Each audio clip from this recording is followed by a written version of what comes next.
Վազգենին հարցրեցի, ասի Վազգեն, այդ մենք Շուշին վերցնենք, դուք ամուսնանաս, հա։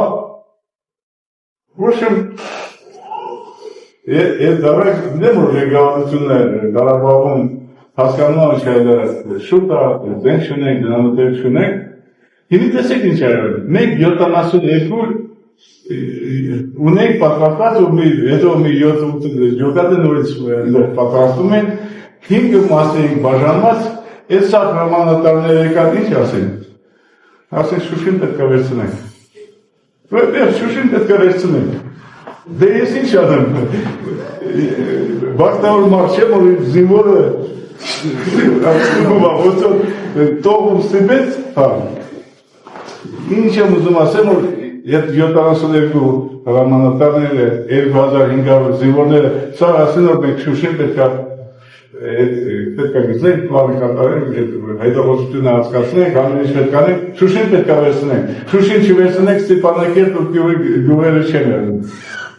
Ոչմ ինչ ասեմ, հրամանատարեցինք, Շուշին վերցրեցին, էլի ամեն ինչ իմ վրա գցեցին, ես եմ արել, բայց մենք եզր պետք է հասկանանք։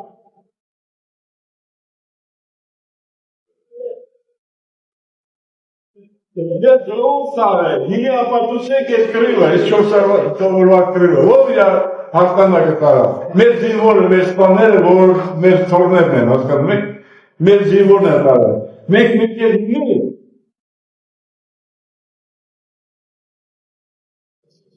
ժողովորդին սենց եք պատմել, բայց մենք պետք է պատմենք, որ այդ զինվորը հաղթանակեց հատուկ գունդը, հատուկ ջոգատները, որը թուրքերն են զորում գիշեր պատրաստում, այդ ջոգատներին տվել են դրոններ, թռնում էին, տվել են արտիլերիա, տվել են այդ վերտալյոտը ոչ են ասում,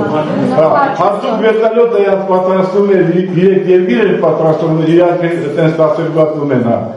ու մեր առաջին կայնած զինվորը, այդ հասարակ պատրաստությունը իր գիտելիքը ստանում այնպես լավորին ու տար չեն սորում, վայ գիգը, իրաց այդ գեները մենք